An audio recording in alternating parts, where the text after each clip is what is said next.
everyone, I'm Anna Huthmaker with Huthmaker Violins, and you're smack dab in the middle of our Student Stuck at Home video series. Now, if you've been paying attention, you know that yesterday's video was sharp key signatures. So I want you all to come out of this 3-video little series learning all about your key signatures and being really comfortable and being able to say what they're called and what's in them. Yesterday we did sharps, today we're going to do flats. But first I want to remind you always, the little one that you have to remember, C major.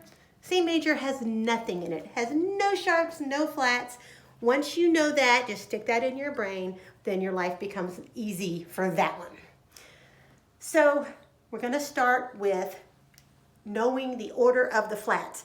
So the flats are easy because the first 4 spell out the word bead, and then the last 3, GCF.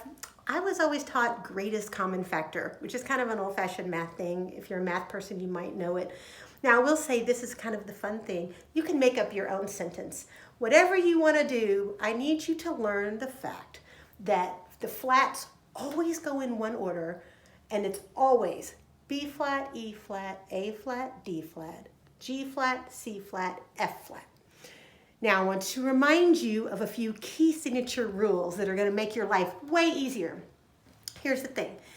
If you have one flat in a key signature, it will always be B flat. It'll never be anything else. It will always be B flat. If you have 2 flats in a key signature, it will always be B flat and E flat. And as you start adding flats in your key signature, you're just going to add in order. That makes it easier. It's not a mishmash spaghetti of a bunch of different flats. It will always be in that same order. So once you learned that sentence, then you're in good shape. The thing in general about key signatures is the thing that I think confuses a lot of students, and it actually confused me a lot when I was a kid, and that is the idea that there's the name of the key signature, and then there's what lives in it. Since we're using the same notes for all of these things, the notes are what we use for the name, the notes are what's in it, it can be a little confusing. But I just want you to separate this into 2 worlds in your head. You've got the name of the key signature, and you've got what's in it.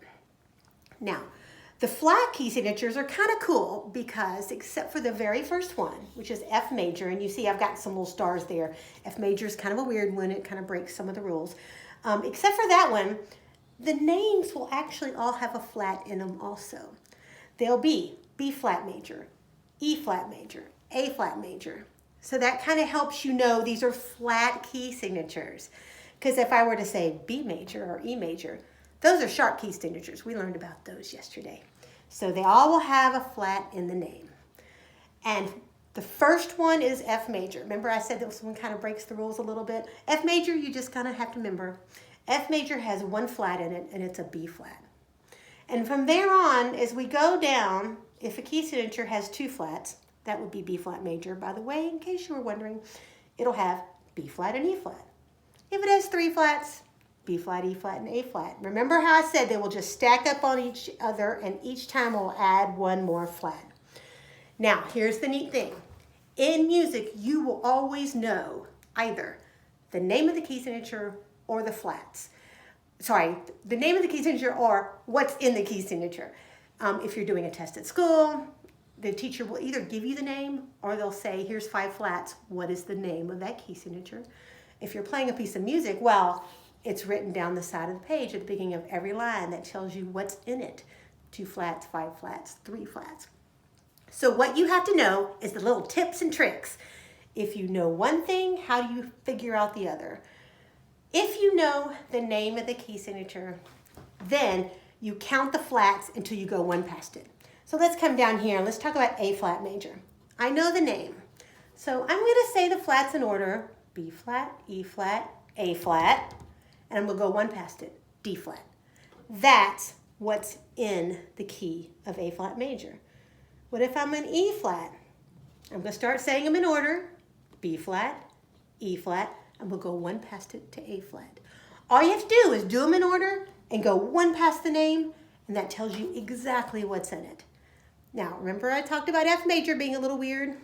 F major only has 1 flat, and that's B flat. As you notice, there's nothing you can actually go past, and so that's how come we just kind of have to remember F major has B flat.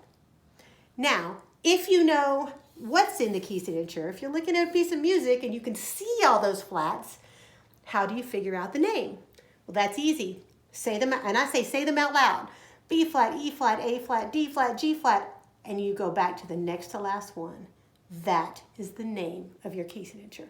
For any one of these, you go to the next to the last one, and that's the name of your key signature when you're in the flat keys. So, if we back up just a second, if you know the order of the flats, and if you know the little tips, if you know the name, how to figure out what's in it, and if you know what's in it, how to figure out the name, with those three things, you can figure out every single flat key in the entire world. It becomes much easier. Don't forget C major has nothing. That will be on the test, I'm sure, at some point. If you have any questions about flat keys, send me an email at huthmakerviolins.com. I love teaching this kind of thing. And tomorrow, we're going to do minor key signatures. So don't forget next time you email your teacher to say thank you. They're working their fingers to the bone teaching you guys at home.